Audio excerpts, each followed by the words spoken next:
রাজবাড়ী journal সবার কথা বলে।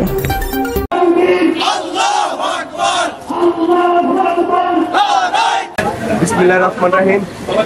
64 জেলার ভিতরে ঢাকা, চিটাগাং, শাহপরানে হামলা করার জন্য আজকের এই মানববন্ধন।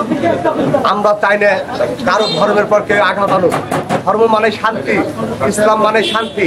যার যার ধর্ম শেষে করুক, তোমার বলা অকারণ। আমরা চাই যার যার ধর্ম শেষ জায়গায় স্থান মতন বলুক, করুক। কেউ কারো আঘাত আনলে পারে ডাক্তার ইউনূস স্যারের কাছে এবং কি আর্মির মেজরের কাছে এবং কি বাংলাদেশের পুলিশ মহোদয়ের কাছে আমরা চরম নিন্দা জানাই এবং কি বিচার চাই। এই সাধু ফকির পাগলের গায়ে যদি হাত করে, এর আগে শুনছি শালিতে একটা পাগলের ছুরি মারছে। এরা কারা? একে রাষ্ট্রবিরোধী আন্দোলনে আনতে চাই, বিচারে আওতায় আনতে চাই। সরকারের কাছে বিশেষভাবে আবেদন আমাদের। বিচার চাই, বিচার চাই, বিচার চাই।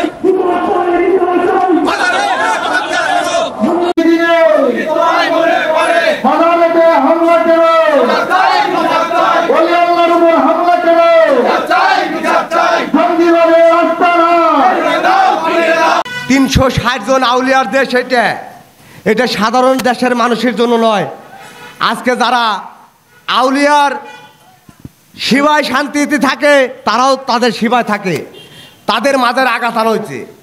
আমাদের পাগল সাধুর পর অত্যাচার। আমরা ডাক্তার ইউনূস স্যারের কাছে, আর্মির মেজরের কাছে এবং কি পুলিশ সুপারের কাছে এর চরম নিন্দা জানাই, বিচার চাই।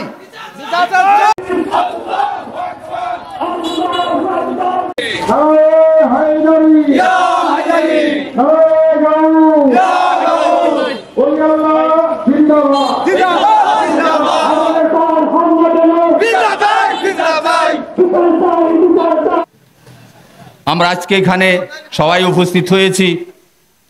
আসলে এটা আমাদের কোন দেশ? এটা তো আমাদের মুসলমান কান্ট্রি, এবং যে ব্যক্তিরাই পৃথিবীর মধ্যে না আসলে আমরা আজ এই মুসলমান হতাম না। এবং তাদের মাজারগুলো যেভাবে যারা ভাঙতেছে, এরা কারা? এদের বিচার চাই, এদের বিচার চাই। আমরা এখন যিনি আমাদের এই দেশের সরকার, নতুন সরকার হয়েছে, এনার কাছে আমরা অনুরোধ করে বলছি এদের বিচার আমাদের করতে হবে। এরা বিচার না করলে এ দেশকে, এরা এ দেশের মানুষকে এরা এ দেশে বাস করতে দেবে না। বিচার চাই, বিচার চাই।